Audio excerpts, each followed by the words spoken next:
बोले ईश्वर की मौज, तो ये तो एक उच्छृंख व्यक्ति और ईश्वर को बराबरी कर दिया तुमने। भाई किसी को टेढ़ी टांग दे दी, किसी को अच्छी दे दी, किसी को अंधा कर दिया, किसी को लूला लंगड़ा काणा दुराचारी, किसी को पापी, किसी को पुण्यात्मा, किसी को धर्मात्मा, किसी को महात्मा, किसी को योगात्मा। तो ईश्वर की मौज ऐसी कैसी? जैसे उच्छृंख व्यक्ति को जैसा आया ऐसा कर दिया, तो ईश्वर के साथ ऐसा तो नहीं लगेगा। तो दर्शन शास्त्र की जरूरत पड़ी। बोले ईश्वर अपने अपने सामने वाले के कर्म के अनुसार संविधान किए हुए, इसीलिए ईश्वर का संविधान ऐसी व्यवस्था करता है।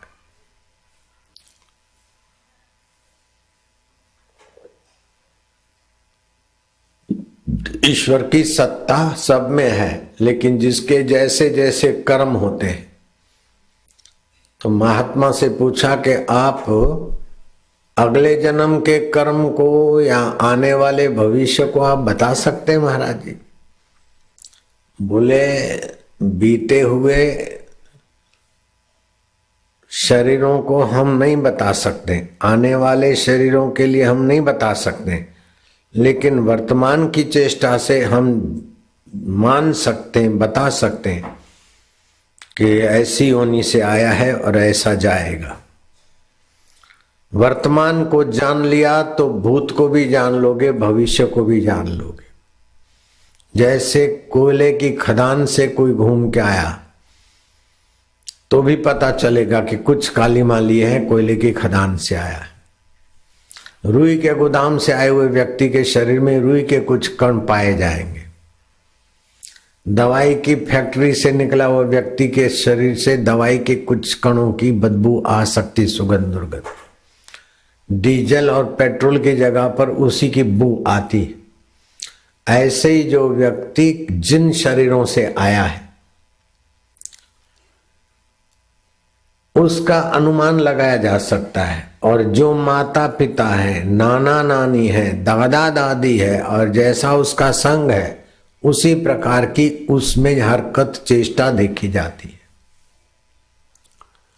और जिस प्रकार की अभी उसकी रुचि बनी है उसी प्रकार के आगे के जन्मों में उसको जाना है। तो वर्तमान जीवन का अध्ययन करने से, वर्तमान रुचि का विश्लेषण अनुसंधान करने से कह सकते हैं कि कहां से आया होगा और कहां जाएगा।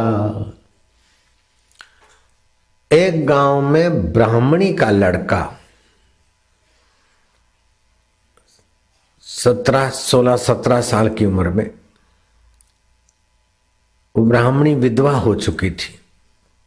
पिता को बाप को बेटे ने नहीं देखा था। उस ब्राह्मणी के पुत्र की ऐसी हरकत देखकर गांव के लोग ताज्जुब करने लगे कि ये छोरा ब्राह्मण का बेटा होते हुए भी बछड़े बछड़ियों को पुचकार के किनारे ले जाता है, फिर उनके कान काटता है, उनके अंग पर कैंची चला देता है। ये क्या कारण होगा? क्या अगले जन्म का ये कसाई है कि इस जन्म की किसी कसाई की परंपरा से आया है? तो उसकी विधवा मां को समझाने वालों ने समझा कि सच बता, ये बालक वास्तव में किसका है बीज? बोले इसके बाप मरने के पहले थोड़े बीमार थे तो मेरे को किसी कसाई ने पटा रखा था। तो आप पूछते हैं, इतने पवित्र ब्राह्मण पूछते मैं झूठ बोलकर क्यों नरकों में जाऊंगी? तो इसका बाप मरने के कई महीने पहले लाचार स्थिति में होने के कारण उस कसाई का मुझ पर जादू चल गया और ये बीज कसाई का है। तो कसाई के बीज से पैदा हुआ ब्राह्मणी के गर्भ में बालक, वो बछड़े बछड़ियों को पकड़ता है, उनके कान काटता है, उनके अंग काटता है। तो माता पिता के संस्कार बच्चे में दिखेंगे, नाना नानी के, दादा दादी के दिखेंगे और अगले जन्म के भी दिखेंगे।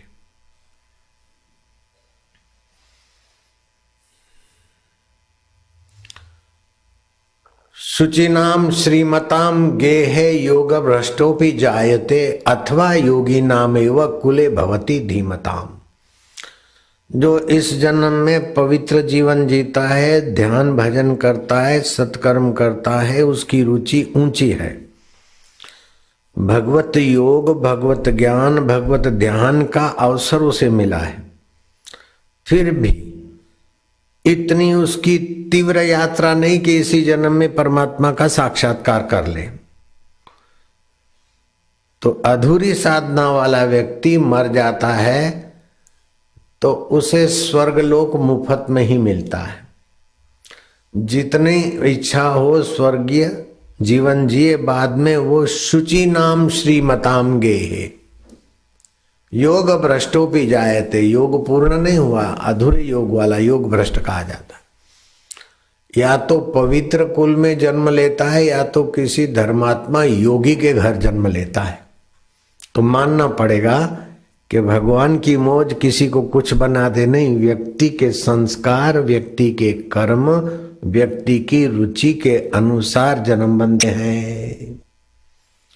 मानो किसी को काम विकार की आदत पड़ गई और काम विकार में उसकी सुख बुद्धि हो गई और वही वासना रह गई और बूढ़ा बुढ़ी हो गए और तो उनकी इच्छा वो पूरी नहीं हुई, तो प्रकृति उनकी इच्छा पूर्ण हो इस प्रकार का शरीर दे देगी। भूंड भूंडण का, चकवा चकवी का, कबूतर कबूतरी का, खरगोश खरगोशी का, बकरे बकरी का। बकरा एक दिन में 40 बकरियों के साथ काला मुंह कर सकता है। तो जिस प्रकार की वासना से आपको सुख का अंदर भ्रम हो गया, उसी प्रकार की वासना पूर्ति वाली देह में ये जाएगा। मांस खाने की रुचि है, नॉनवेज खाने की रुचि है, तो फिर शेर के शरीर में अथवा जो मांस भक्षी प्राणी है उन्हीं के शरीर में यात्रा होने की। जैसे राजा नृग है, राजा अज है अथवा मुसोलिन है, तो मुसोलिन की इच्छा पैसे में थी, ज्वेलरी में थी, और चीन के सिपाहियों ने धड़ धड़ 2-4 राउंड छोड़े और उसकी मृत्यु हो गई। तो मरने के बाद उसी इच्छा के अनुसार वो मुसोलिन अभी भी झील के किनारे उस संपदा को संभालकर प्रेत भटक रहा है। इसकी घटना मैंने विस्तार से पहले कैसेटों में कही हुई है।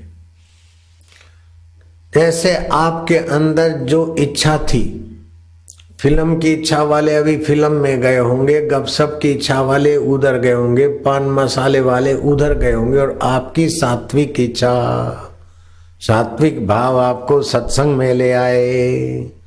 और अभी जैसा भी आपकी इच्छा होगी, भाव होगा, स्वभाव होगा, आप वहीं जाएंगे और वैसी ही चेष्टा करेंगे।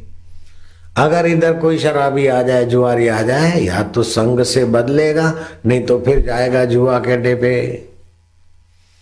ऐसे जीवन में आप जिस चीज को महत्व देते हो और जो संस्कार ले आते हो, तो संस्कार कितने भी घटिया ले आए और सत्संग मिल गया, भगवान का नाम मिल गया, दीक्षा शिक्षा मिल गई, तो अधो को छोड़कर ऊर्ध्व पे चलने की व्यवस्था मनुष्य योनि में। दूसरी सारी योनियां पराधीन योनियां हैं। चिड़िया 50,000 वर्ष पहले जैसा घोंसला बनाती थी वैसा ही जीती है। कीड़ी मकोड़े और दिमक जैसा 50 साल 1000 वर्ष पहले जीते थे ऐसे ही जीते। लेकिन मनुष्य में बदलाव करने की योग्यता है। मनुष्य ने मकानों का आविष्कार कर दिया, आकाश में उड़ने का आविष्कार कर दिया, अभी नहीं, हजारों लाखों वर्ष पहले। बड़े बड़े अभी जो जहाज है उससे भी बड़े बड़े जहाज हो चुके हैं।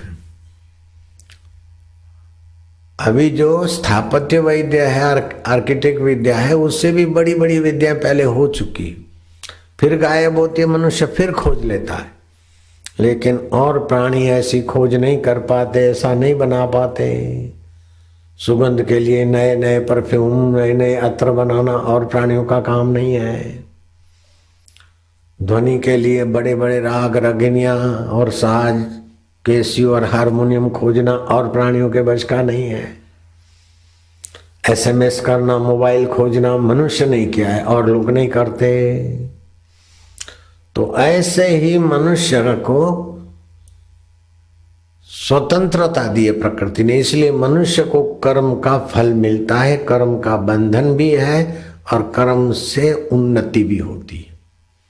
एकादशी के दिन चावल खाएंगे तो पाप लगेगा, तबीयत खराब होगी। ग्रहण के समय सोए रहेंगे तो शरीर रुग्ण रहेगा। ये मनुष्य जानता है, मनुष्य इससे ऊंचा उठ सके। अभी परसों तो चंद्र ग्रहण गया, अब सूर्य ग्रहण आएगा 15 तारीख को, 15 तारीख को, 15 तारीख को।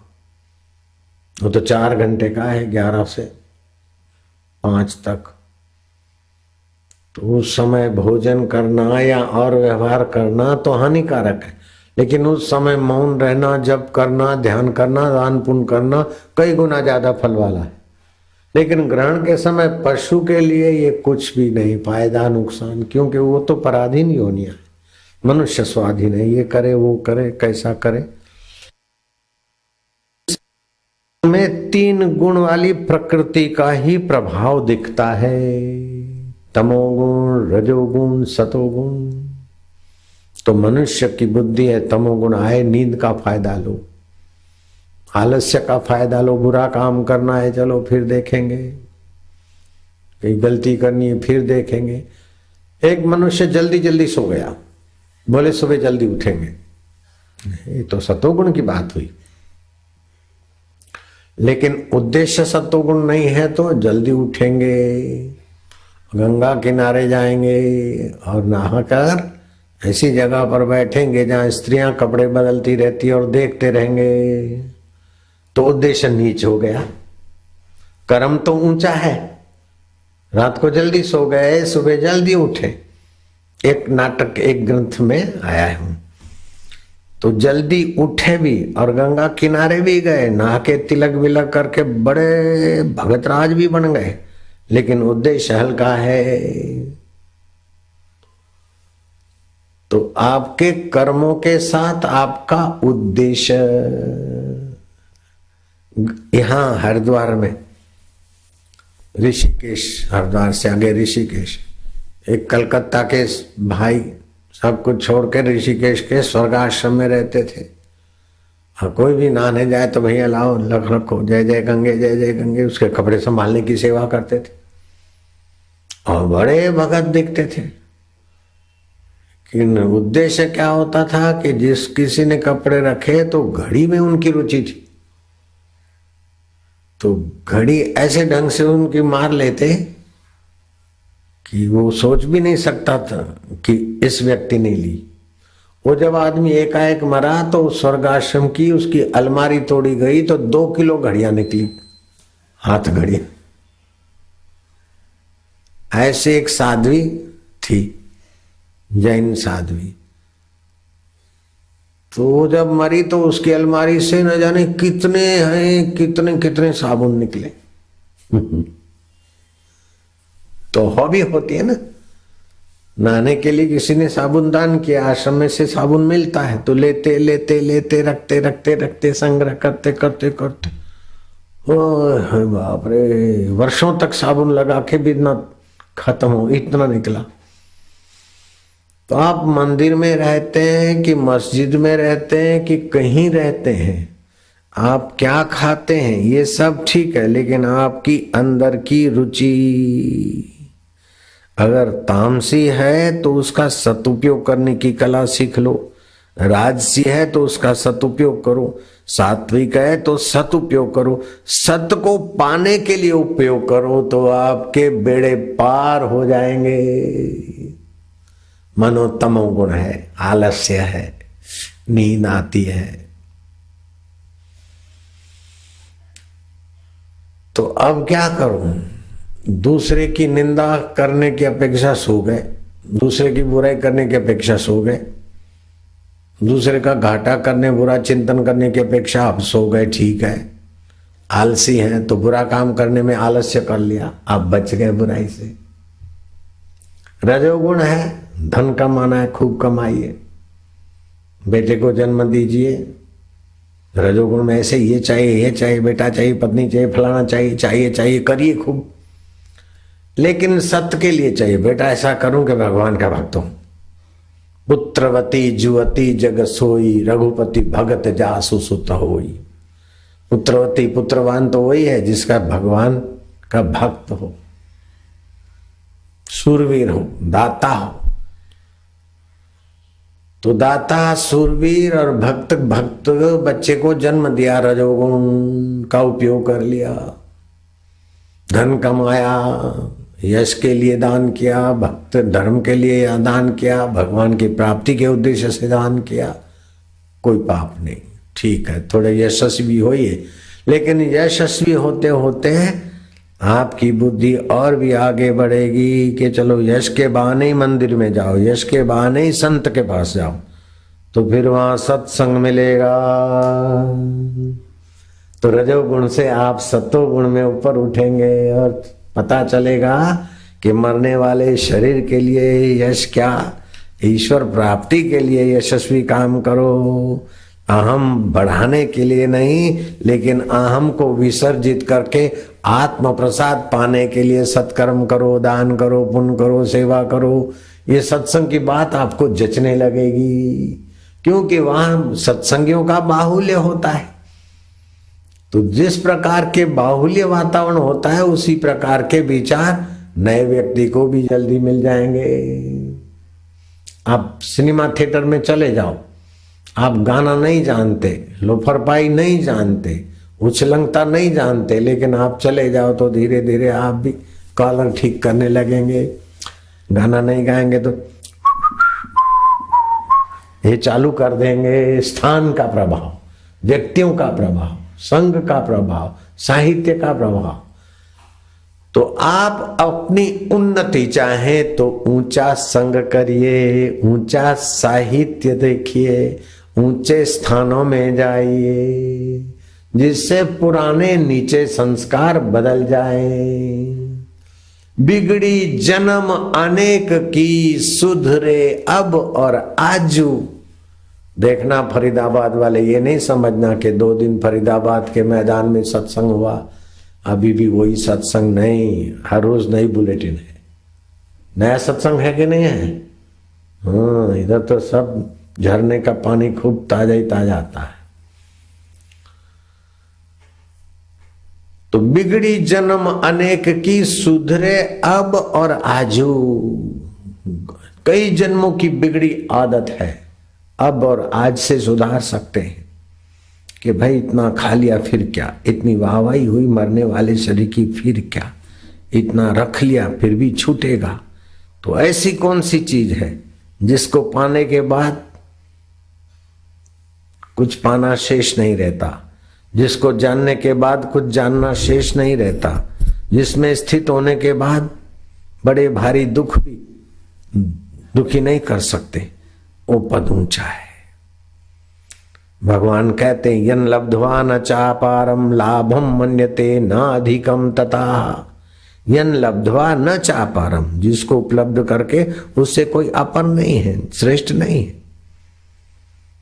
यम लब्ध्वा न चापारम लाभम मन्यते न अधिकम तथा, उससे अधिक कोई लाभ उसके मानने में नहीं आता, क्योंकि और सब मिलेगा तो छूटेगा, लेकिन अछूट तो आत्मज्ञान है, आत्म शांति है, आत्म सुख है, आत्म साक्षात्कार है। इससे बढ़कर कोई लाभ है नहीं, था नहीं, हो सकता नहीं। तो सब चाहेंगे कि हमें परम लाभ हो, हर व्यक्ति चाहता है कि मेरे पैसों से बढ़िया चीज मिले, मेरे श्रम से ज्यादा मिले। तो सबसे ज्यादा में ज्यादा आत्मज्ञान का प्रभाव है। उपनिषद कहती है ब्रह्मा जी के बेटे ज्येष्ठ बेटा, बड़ा बेटा अथर्व के कार्यकलापों से ब्रह्मा जी प्रसन्न हो गए। बाप प्रसन्न हो जाता है, बेटा मांग ले, पीठ ठोकती, बेटा मांग ले, जो मांगे तो मैं देता हूं। तो अथर्व ने कहा पिताश्री मैं मांगूंगा तो अपनी मति के अनुसार मांगूंगा, अपनी समझ के अनुसार।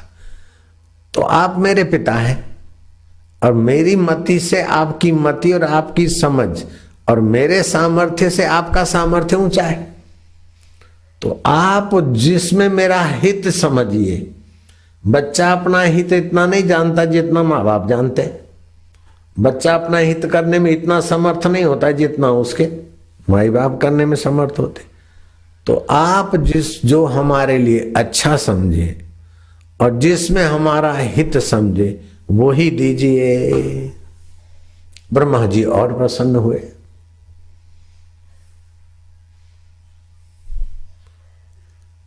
ओम ब्रह्मा देवानाम प्रथमा, देवताओं में ब्रह्मदेव प्रथम है, बाद में दूसरे देव हुए। ओम ब्रह्मा देवानाम प्रथमा विश्वस्य कर्ता, सृष्टि के कर्ता है। भुवनस्य गुप्ता स ब्रह्म विद्या सर्व विद्यायाम प्रतिष्ठाय अथर्वाय प्रतिप्राह। ब्रह्मा देवताओं में प्रथम है, विश्व के कर्ता है, भुवनों के गुप्ता है। वो प्रसन्न होकर सबसे श्रेष्ठ चीज क्या खोज रहे हैं कि आत्मज्ञान, सब ब्रह्म विद्या, ब्रह्म परमात्मा को कैसे पाए, वह विद्या अपने बेटे अथर्व को दान दी। श्री कृष्ण ने ब्रह्म विद्या अपने प्यारे अर्जुन को दी। नारद, ये भगवान राम जी के चरणों में हनुमान जी आए थे। उस समय हनुमान जी के पास ऐसा सामर्थ्य था कि रूप बदल के ब्राह्मण वेश में आ गए और राम और लक्ष्मण को अपने कंधे पर बिठाकर सुग्रीव के यहां ले गए। अष्ट सिद्धि नव निधि की शक्तियां थी, फिर भी उन शक्तियों का अहंकार नहीं था और ब्रह्मज्ञानी राम जी की सेवा बिन शर्ती शरणागति होकर किया। बिन शर्ती शरणागति होकर राम जी की ऐसी सेवा की कि राम जी ने औरों को तो और पुरस्कार दिए, लेकिन हनुमान जी को ब्रह्म ज्ञान का पुरस्कार दे दिया। जब कीमती हीरों वाला हार भी हनुमान जी को न जचा तो राम जी समझ गए कि इनको तो आत्म हीरा ही दिया जाए।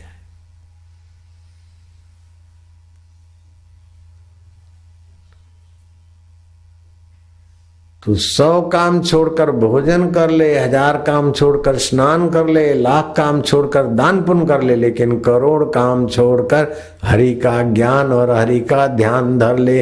इससे सारे ऊंचे संस्कारों की पराकाष्ठा पे पहुंच जाएंगे। यही पुरुषार्थ है। बड़ी कोठी बना दी और संभाल संभाल के मर गए तो क्या हुआ? बड़ी फैक्ट्री बना ली, बड़ा वाहवाही हुई गई, लेकिन ये ठीक है, शुरू में हो गया, लेकिन अब तो इनसे और कुछ आगे बढ़ो। सितारों से जहां कुछ और भी है, इश्क के इम्तिहान कुछ और भी है। अगर इन चीजों को पाकर खुशी हो गए तो ये चीजें रुलाएगी। कितना भी बड़ा भारी सेठ हो, मर गया तो उसकी सुहागिन उसकी हड्डियों को छुएगी तो अपवित्र हो जाएगी। मुर्दे की राख अपवित्र बना देती है। जिनके लिए जीवन भर इतना किया, वो अपनी हड्डियां अपने घर में कोठी में नहीं रहने देते।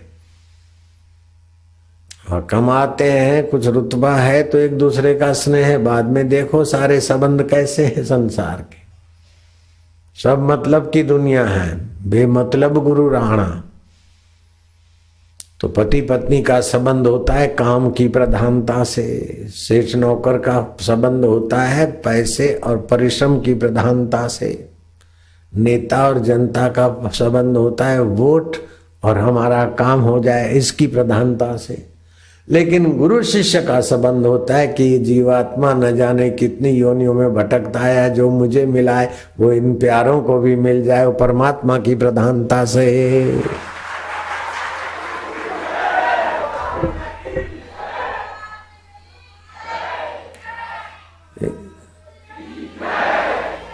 इसमें करुणा की प्रधानता है, उदारता की प्रधानता है, भगवत भाव की प्रधानता है, परम मंगलमय प्रधानता है।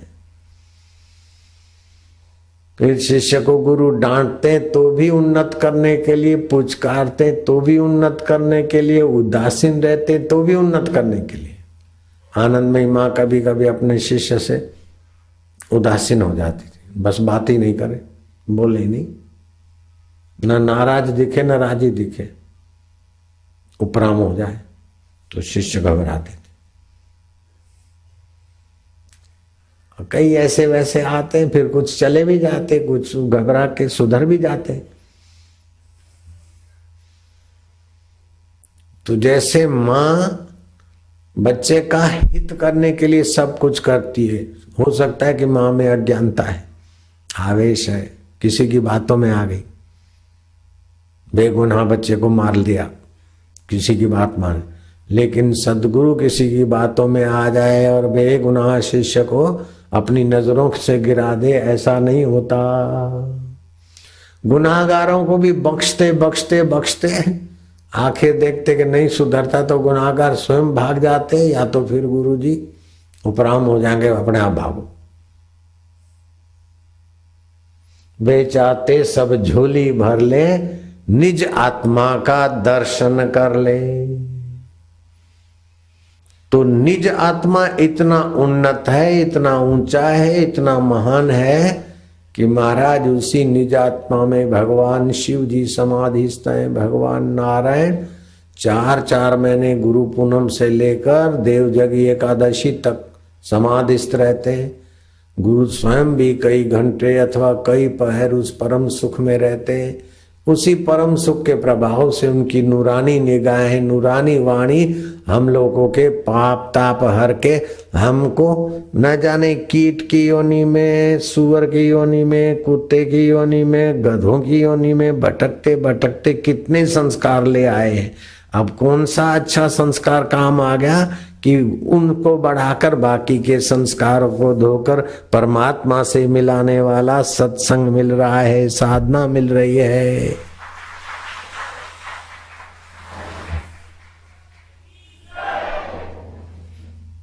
इसीलिए शिव जी कहते धन्या माता पिता धन्यो, गोत्रम धन्यम कुलोद्भवा, धन्याच वसुधा देवी यत्र सात गुरु भक्ततः। तो और जो मजहब है उनमें पौराणिक परंपरा है, पौराणिक धर्म है। इस पैगंबर ने कहा, इस ऋषि ने कहा, इस पंथ के ये सिद्धांत है, मानोगे तो ठीक है, नहीं तो अग्नि में नरक में जलाए जाओगे, डरा दिया। अपने अपने मजहब में रहो। लेकिन भारतीय संस्कृति में पौराणिक धर्म के साथ साथ दर्शन शास्त्र भी है। दर्शन शास्त्र में बिल्कुल आध्यात्मिक तर्क संगत बात होती है। बोले कोई काना, कोई अंधा, कोई लूला, कोई लंगड़ा, कोई कुत्ता, कोई घोड़ा, कोई देवता बन जाता है, ऐसा क्यों? बोले भगवान की मौज है। तो ये तो उछलंकता हो गई। ऐसी कैसी मौज? कोई बेचारा अंधा है, टक्करे खा रहा है, और कोई काना है, कोई बदशिकल है, और कोई बड़ा सुंदर है, कोई बड़ी सुंदरी सुंदरे है, तो कोई बड़े कुरूपे हैं। ऐसी भगवान की मौज कैसे? ये तो उछलंक व्यक्ति जैसा हुआ। तो भगवान ऐसा कैसे बनाएंगे? तो बोले जिसके जैसे संस्कार होते हैं, जैसे कर्म होते हैं, जैसी वासना होती है, उनके अनुसार उनके शरीरों का सर्जन होता है। तो मानना पड़ेगा ये दर्शन शास्त्र की बात। फिर बोले भगवान दयालु है, अगर दया नहीं करे तो भजन क्यों करें? अगर कर्म का ही फल मिलता है, तद अनुसार कर्म के अनुसार फल मिलता है, भोग मिलता है, तो फिर भगवान की भक्ति क्यों करें, भगवान का भजन क्यों करें? और जगह ये तर्क नहीं होगा, इसका समाधान नहीं मिलेगा पौराणिक में, लेकिन जहां पुराण और दर्शन ऐसा जहां धर्म है वहां सब मिलेगा। तो बोले भगवान का भजन क्यों करें? जब हम अपने संस्कारों से, अपने कर्म से जैसे बनते हैं तो ऐसा मिलता है, तो फिर भगवान की भक्ति का क्या फल? अरे बोले भगवान की भक्ति से भगवान का अपना भगवत भाव तुम्हारा जागेगा, तो तुच्छ भाव मिटेंगे और भगवत कृपा, भगवत नाम का प्रभाव तुम्हारा साथ सहकार देगा। बोले जो आदमी जैसी जॉब करता है उसको उतना देता है, जो जिस खाते में उसका पगार मिलता है। फिर भी देखो कई ऑफिसर नेताओं से और बड़े ऑफिसर से मेल मिलाप करके रखते तो फायदे उठाते।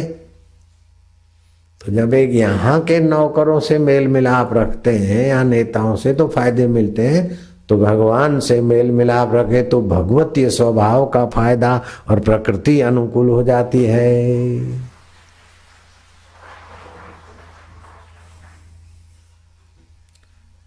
तो लोग न जाने कितने कितने नेताओं को, कितने कितने ऑफिसरों को, कितने कितने रिश्तेदारों को, कितने कितने को रिझाने के बाद भी बेचारे पूर्णता से वंचित हैं, क्योंकि जो अपूर्ण में बड़े बनकर बैठे उनको रिझाया तुमने, लेकिन जो पूर्ण है उसमें तुम चले जाओ, एक को रिझाओ, सब रिझाने के लिए तुम्हारे पीछे पीछे घूमेंगे जैसे बापू के। एक साधे सब सधे, सब साधे सब जाए, उस एक आत्मदेव को रिझा लो, उस एक आत्मदेव का चिंतन, एक आत्मदेव का ज्ञान, एक आत्मदेव की प्रीति, एक आत्मदेव की प्राप्ति का उद्देश्य बनाओ।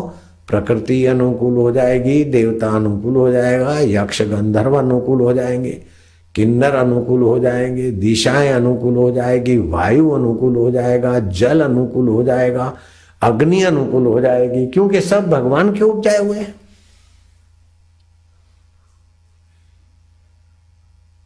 जिसके अनुकूल, जो प्रधानमंत्री के साथ जिसकी ट्यूनिंग हुई, तो बाकी के डिपार्टमेंट वाले उससे अपने ढंग का ही व्यवहार करेंगे, स्मूथनेस रखेंगे। ऐसे एक बाबा थे यमुना किनारे झोपड़ी बनाकर भजन करते थे। आ गई मौज, झमरुक के पौधे लाए, आप जामफल भी बोलते हैं गुजराती में, झमरुक भी समझते ना, अमृत झमरुक, छोटे छोटे दाने झमरुक बोलते हैं। बाबा लगा दे, अब बालू में थोड़े खड्डा किया, लगा दिए 10-50 पौधे। यमुना जी तो नहा के आते थे, थोड़ा पानी डाल दिया, पास में था। अब किसान का लड़का वहां से बैल लेके जा रहा है, छोरा इधर से मत आना, उधर से जा, उधर से जा। अरे बोले बाबा क्या है? बोले देखता नहीं, मैंने बगीचा लगा। अरे महाराज ये कोई बगीचा लगता है इधर? यमुना जी के बाजू में, यमुना जी के बालू में झमरुक के पौधे लगा दिए। हम तो रोज यहीं से बैल ले जाएंगे, ले जाते हैं। अरे हम इधर ले गए तो वहां से ले जाओ। बोले नहीं, हम इधर ही से जाएंगे। बाबा ने कहा नहीं जाने दूंगा। अरे नहीं, कैसे जाने देंगे? लड़का जरा उछलंक था, उठाया डंडा, डंडा उठाया, हाथ ऊपर किए, लेकिन फिर हाथ ऊपर ही रह गए, नीचे हुए नहीं। देखते देखते लोगों ने गांव वालों को बुलाया, देखा तो छोरा परेशान, छोरा गिर पड़ा, बैल बेहोश होके गिर पड़े। गांव वाले ने, परिवार वालों ने आजी जी किया, महाराज ने भगवान को, वायुदेव को प्रार्थना किया। फिर छोरे का प्राण संचार हुआ और बैल खड़े हुए। कुछ समय के बाद वो पौधे फले और मीठे मीठे झमरुक गांव वाले प्रसाद रूप में ले जा रहे हैं। अरे बाबा ये कैसे हुआ? बोले बस देखो कैसे हुआ। तो अखंडानंद महाराज ने पूछा कि महाराज, उसने जब डंडा उठाया आपको मारने के लिए, तो क्या आपने कोई मंत्र पढ़ा, कोई योग शक्ति चलाई, कोई क्या हुआ कि उसके हाथ रुक गए? बोले भाई हमने तो कुछ नहीं किया, लेकिन ये समझो गुरु कि जो परब्रह्म परमात्मा में प्रतिष्ठित होता है उसका प्रारब्ध अनुकूल होता है, तो 5 भूत उसके अनुरूप हो जाते। तो वायु देवता हमारे सहयोग में आ गए, और वायु देवता के कारण ही उनको बैलों को चक्कर आए, गिर पड़े और उसकी लाठी रुक गई, प्राण संचारित नहीं हुए। ये वायुदेव ने सहयोग कर दिया, कहीं अग्निदेव सहयोग कर देता है। तो जो ब्रह्म परमात्मा में टिकता है उसके लिए तो 5 भूत सहयोगी हो जाते हैं, और 5 भूत जिनमें सात्विक अंश में है ऐसे लोग भी उनके सहयोगी हो जाते हैं। मैंने परसों बात बताई थी कि हम सूरत से 8 बजने में 1-2 मिनट पहले से सूरज छोड़ा हमने 28 शाम को। आज 2 जनवरी है, 28 दिसंबर की बात है। अहमदाबाद पहुंचेंगे तो 12 बज जाएंगे, और मुलेथा आश्रम में तो 10-10:15 को पहुंच जाएंगे। बड़ौदा के पास में नर्मदा किनारे मुलेथा जगह है, बड़ौदा से 60 है और भरूच से भी उतना ही पड़ता है। तो हम समझो बड़ौदा पहुंचे, उससे 10-15 किलोमीटर ज्यादा में तो वहां आश्रम में पहुंच जाएंगे। अहमदाबाद से पहले आ जाएगा। तो हम गाड़ी उधर को मोड़ी। ठंडी के दिन 28 दिसंबर 2009, 1 साल पहले की बात है। 2009 की, अभी 2010 है। इधर हम आए थे फरीदाबाद में 31 तारीख 2009। पूरा साल बदल दिया यहाँ हमने 3 दिन में।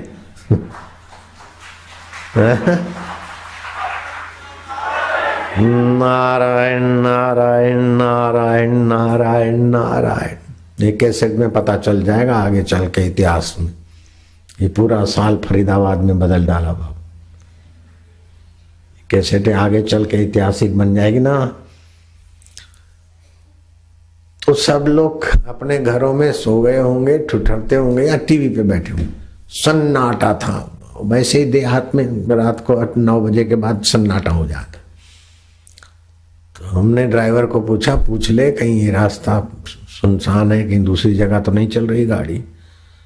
तो 5 व्यक्ति कहीं बैठे थे बांकड़े पे, अच्छे घर के व्यापारी टाइप के थे, 40 से 55 साल के बीच के लोग थे। तो मेरे ड्राइवर ने उधर को गाड़ी लेके, थोड़ा भाई ये रास्ता सेगवा चौकड़ी, सेगवा गांव के चौराहे से मुलेथा की लाइन मिलती, सेगवा चौकड़ी जाएगा नहीं रास्ता। हाँ बोले ऐसा जाके फिर थोड़ा इधर मुड़। फिर बोले कौन हो, कहाँ से? तो ड्राइवर ने बोल दिया आसाराम बाबू। अरे रे रे दौड़ के आए। अरे महाराज आपके लिए तो बहुत गंदा प्रचार को प्रचार हो रहा है, लेकिन ये सब झूठे हैं, तुम्हारे को आँच नहीं आएगी। ये सब झूठा प्रचार करते हैं, ऐसा जमाना आ गया। आप जरा भी चिंता नहीं करना महाराज, हम तुम्हारे साथ हैं। और नए नए लोग देहात वाले वो चैनल वेनल में आया होगा ये कुप्रचार, तो बोले ये सब ये तो आ બધું જુઠ્ઠું છે, આ બધું ફસાવાનું છે હિન્દુઓને, આ બધું જુઠ્ઠું છે, અમે સમજી છે બધા। महाराज તમે जरा भी चिंता नहीं करना, हम तुम्हारे साथ हैं। तो मेरे को लगा ये उनका सद्भाव है। मैं क्या अच्छा है, धन्यवाद है, शाबाश है। उनको फिर कुछ किताब विताब दे दी। लेकिन मेरे मन में हुआ कि ये तो ऐसी बात हुई कि गंगा जी को बोलते कि गंगा जी तुम जरा भी चिंता नहीं करना, तुम्हें प्यास नहीं लगेगी, प्यास लगे तो हम पानी लेके तुम्हारे साथ हैं।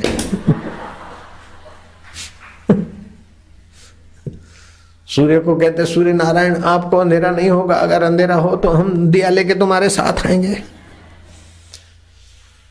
चंद्रमा को देख कहते हैं कि तुमको कभी गर्मी नहीं लगेगी, गर्मी लगेगी तो हम बर्फ लेके तुम्हारे साथ खड़े रहेंगे। अरे वो स्वयं शीतलता देता है बेटू, लेकिन तुम्हारा सद्भाव है, थैंक्स, धन्यवाद।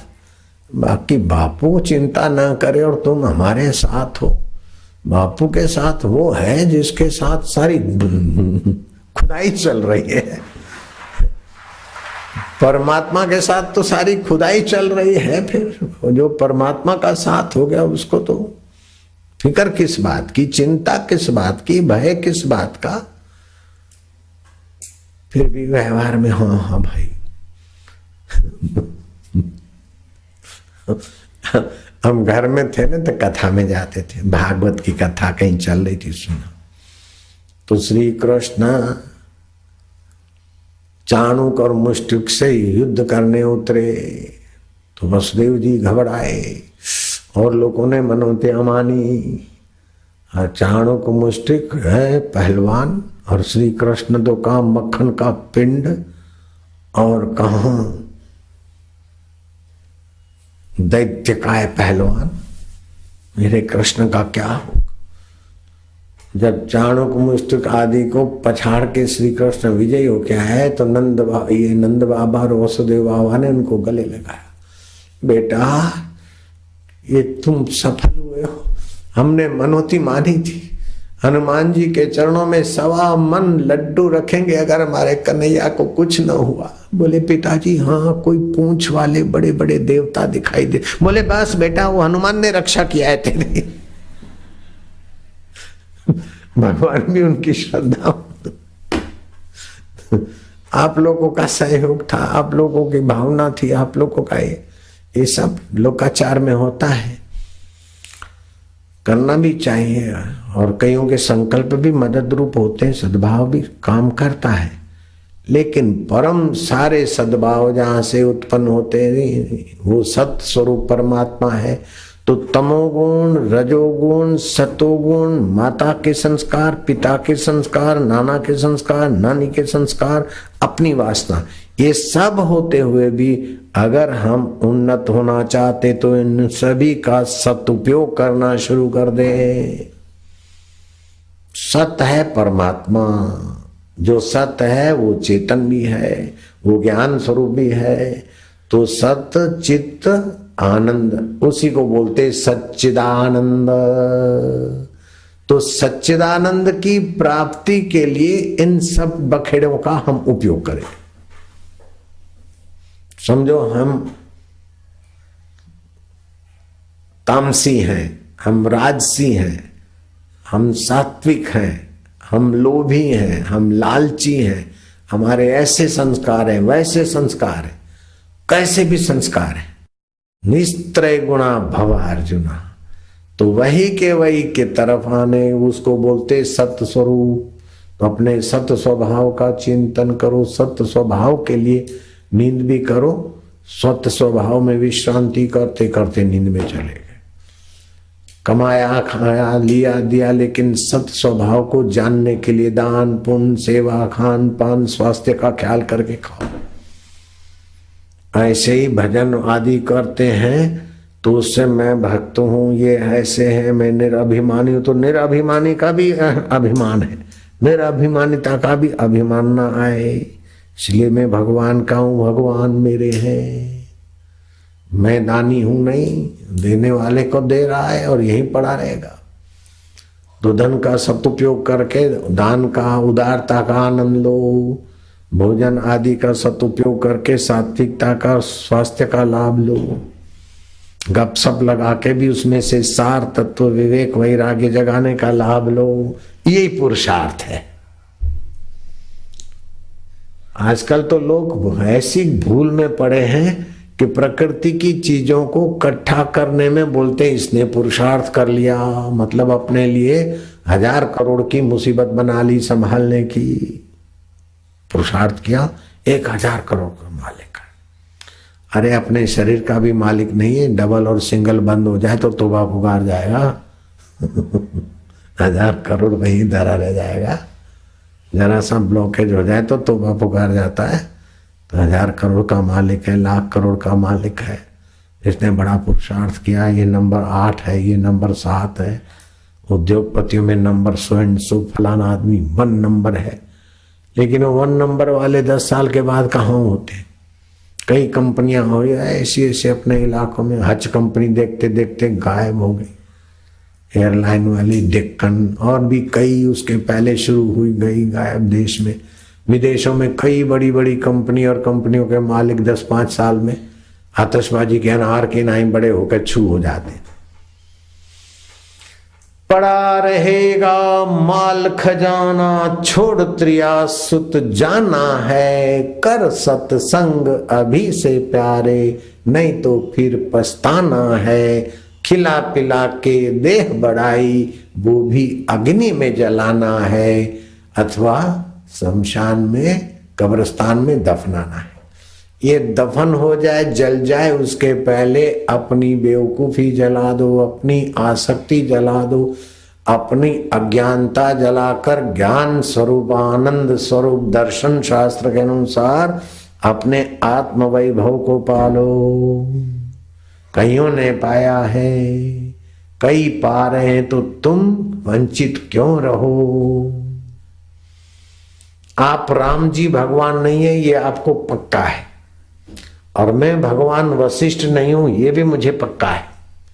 फिर भी सत्संग की कैसी बलिहारी है कि जो वशिष्ठ जी और राम जी सत्संग चर्चा कर रहे हैं वही चर्चा करने सुनने का परम सौभाग्य अपने को मिल रहा है। योग वशिष्ठ वर कथा कितना ऊंचा सत्संग मिल रहा है अपने को। वशिष्ठ जी कहते हैं, हे राम जी,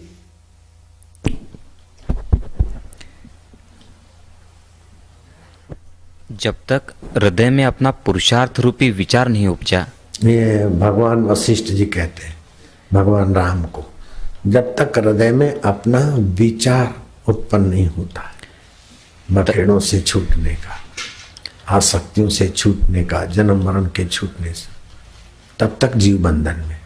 विचार हो गया तो फिर हृदयेश्वर उसको ऐसा सत्संग, ऐसा गुरु, ऐसा वातावरण दे ही देता है।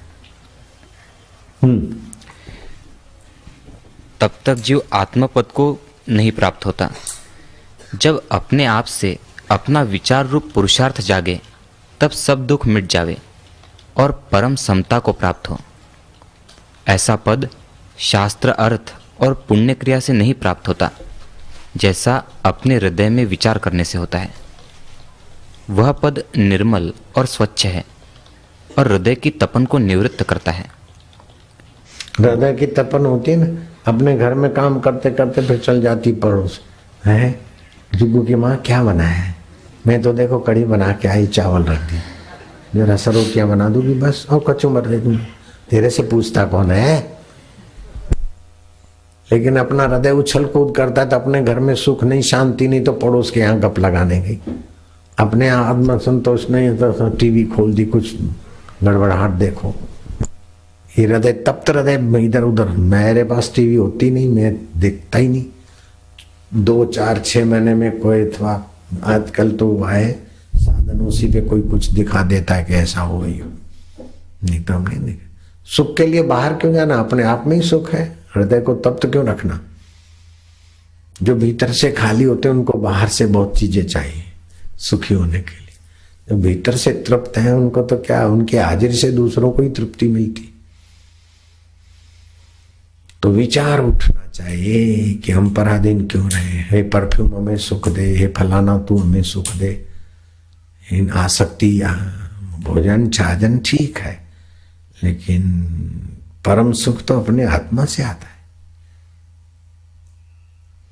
परम स्वतंत्र। तो अपना विचार उत्पन्न हो।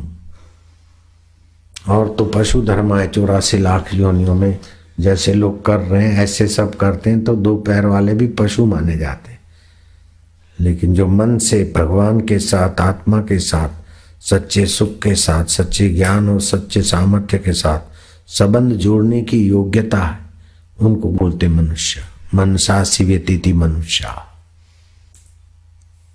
नहीं तो द्विपाद पशु, 4 पैर वाले पशु, 2 पैर वाले पशु।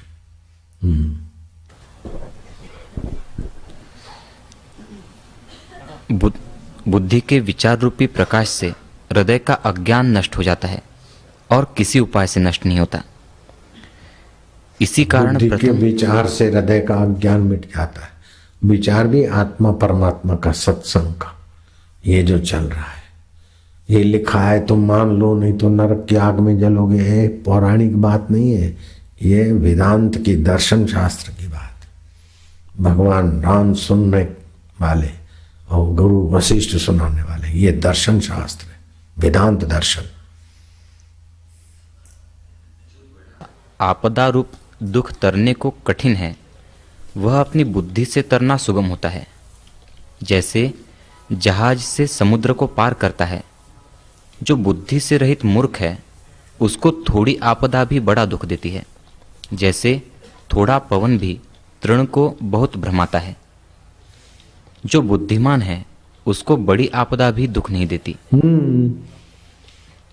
जो बुद्धिहीन है उसको थोड़ी तकलीफ भी बड़ी मुसीबत दे देती है। जैसे तिनके को थोड़ी सी हवा भी उड़ा के घसीट के ले जाती, और सुमेरु को तो बड़ी बड़ी आंधियां भी नहीं हिला सकती। ऐसे जिनकी बुद्धि भगवान में प्रतिष्ठित हुई, उनके लिए तो संसार की उथल पाथल। चलो, इसी नारायण नारायण नारायण नारायण नारायण, हरि हरि हरि। आप लोग यहाँ सुन रहे हैं फरीदाबाद के एकांत स्थान में इतना सारा हॉल भरा भराया, लेकिन अहमदाबाद, भोपाल, देहरादून, सूरत, उज्जैन में 14 के वेबसाइट पर सत्संग देखा, सुना, बहुत अच्छा लगा, बहुत आनंद आया बापू जी। अभी तो उज्जैन में उनकी अपनी दैनिक अखबार है, अपने साधक है, तो वेबसाइट के द्वारा और A to Z के द्वारा देखा था भोपाल वालों ने। तो A to Z भी बहुत व्यापक हो रहा है, और कई समितियां जाकर लोकल चैनल वाले को बोलते, केबल वाले को, भाई A to Z दिखाओ, नहीं तो फिर हम दूसरा कोई इंतजाम करें। फिर वो बेचारे चालू कर देते, शाबाश है उनको। जहां नहीं आता है वहां फिर लोकल चैनल वाले ले लेते हैं A to Z का कनेक्शन, फिर लोगों को दिखा देते। और विदेशों से भी A to Z को फोन आने लगे कि बाबा का सत्संग हमें बहुत अच्छा लगता है। कोविड आदि से कई जगहों से फोन आने लग गए। इतना चैनल जल्दी सुप्रसिद्ध नहीं होता जितना A to Z छा गया है। क्या ख्याल है? नारायण हरि नारायण हरि नारायण हरि। हाँ जी, पूरा करो। इसी कारण प्रथम चाहिए कि संतों का संग और सत्शास्त्रों का विचार करे और बुद्धि बढ़ावे। संतों का संग, सत्शास्त्रों का विचार करके बुद्धि को ऐसी सूक्ष्मतर सूक्ष्मतम कर दे कि इसी जन्म में कई जन्मों के संस्कार, दादा दादी, नाना नानी और अपने कर्म बंधन काट के परम पद को पाले। क्या करे, नानी के संस्कार है, लेकिन संस्कार बदलने का मौका तो मनुष्य जीवन में है ना। क्या करे, पिता के संस्कार हैं, दादा के हैं, अपना है, वैसा है। तो भगवान कृष्ण ने गीता में अर्जुन को कहा, अपि चेत दुराचारे भ्यो। कैसे भी संस्कार है, दुराचारी से भी दुराचारी, और पापियों में भी एकदम आखिरी नंबर का पापी हो। सब पापियों में से छान कर एक विशेष पापी निकालो, उनमें से छान कर अत्यंत विशेष पापी निकालो, उनसे भी छान कर चुन कर अत्यंत निकालो। ऐसा भी हो तब भी तू चिंता मत कर।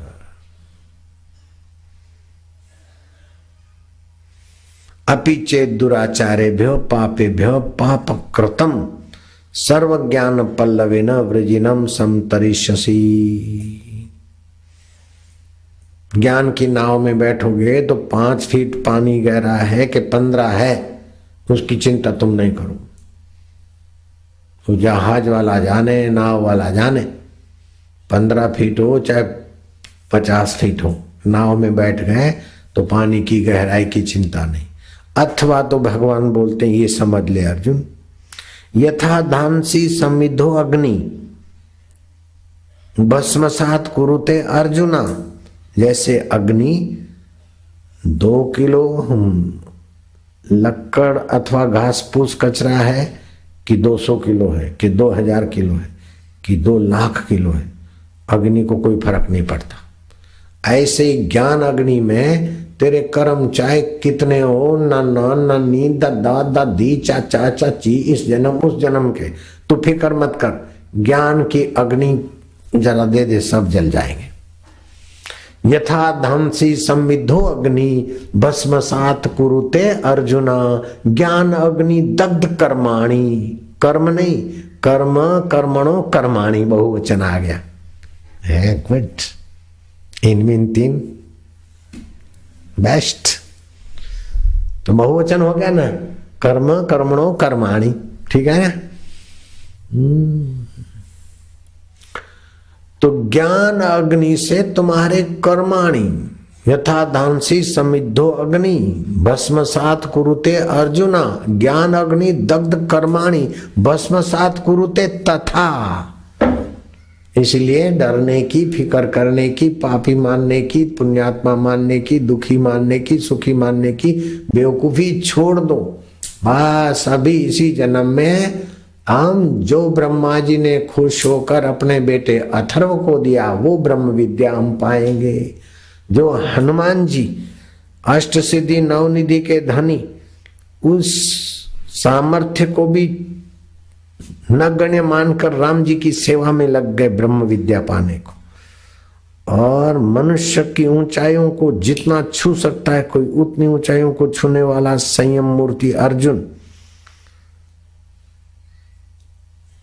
स्वर्ग की अप्सरा ललनाओं का भी हाव भाव और काम कीड़ा से अपने को बचाने में समर्थ ऐसा अर्जुन, श्री कृष्ण के युद्ध भूमि में उपदेश पाते पाते जो चीज पा सकता है, घोड़े के रकाब में पैर डालते डालते जनक ने जो चीज गुरु अष्टावक्र की कृपा से पाई, और श्री राम जी ने जो वशिष्ठ मुनि जी के उपदेश से पाई, वही चीज लीलाशाह जी की कृपा से आंसू मल ने पाकर आशाराम होकर बैठा है तुम्हारे सामने।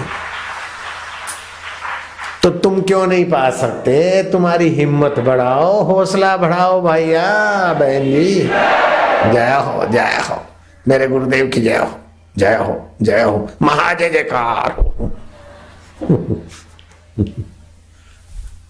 नारायण नारायण। जल्दी पढ़ो। जब बुद्धि सत्य मार्ग की ओर बढ़ेगी तब परम बोध प्राप्त होगा। जैसे जल के सींचने और रखने से फूल फल प्राप्त होता है, तैसे ही जब बुद्धि सत्य मार्ग की ओर धावती है तब परमानंद प्राप्त होता है। बुद्धि उस सत्य चित्त आनंद के ज्ञान के रास्ते चलती तो परम आनंद आता है, परम सुख मिलता है। अभी तुम्हें चाट पकोड़े का अथवा पिक्चर का या इधर उधर विकारों का सुख नहीं है, परम की झलकें आ रही अंदर से। बुद्धि सत्य मार्ग की तरफ जा रही, सत्संग की तरफ जा रही, परम सुख भी मिल रहा है, पाप संस्कार भी कट रहे हैं और भविष्य उज्जवल भी हो रहा है। और मेहनत कुछ भी नहीं। तपस्या में तो मेहनत करनी पड़ती है, कर्मों में भी मेहनत करनी पड़े, उद्योग में भी पैसा और मेहनत होती है।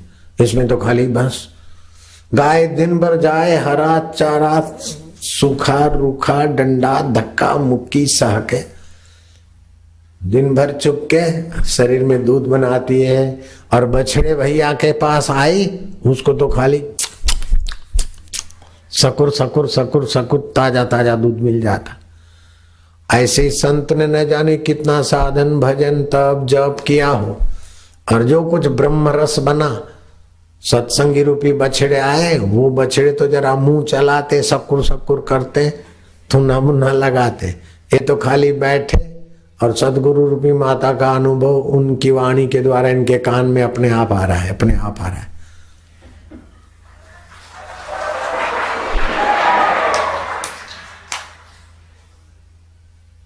और कोई परिश्रम नहीं, कोई जिम्मेदारी नहीं, कोई बंधन नहीं। जब आए सत्संग करने वालों ने तो जब तारीख दी तो उनको तो उस समय आना ही है। सुनने वाला आज आए कल ना आए उसकी मौज है, देर से आए बीच में से चला जाए, लेकिन सत्संग करता बीच में तो जाएगा नहीं। तो मैं तो कहता हूं सत्संग करने वाले महापुरुषों की अपेक्षा भी सुनने वाले महापुरुष ज्यादा भाग्यशाली है, ज्यादा स्वतंत्र है। क्या ख्याल है? अब कल इतवार का मैंने सत्संग हाँ भर दी वचन, तो आप लोग तो कल आओ चाहे नहीं आओ, मेरे को तो यहाँ स्टेज पे आना ही आना है। क्या ख्याल है? आप में से कई नहीं भी आएंगे तो क्या, दूसरे आएंगे, तीसरे आएंगे, कोई भी नहीं आए तभी मैं अपने वचन के अनुसार 4 आदमी होंगे तभी भी सत्संग तो करना ही है मुझे।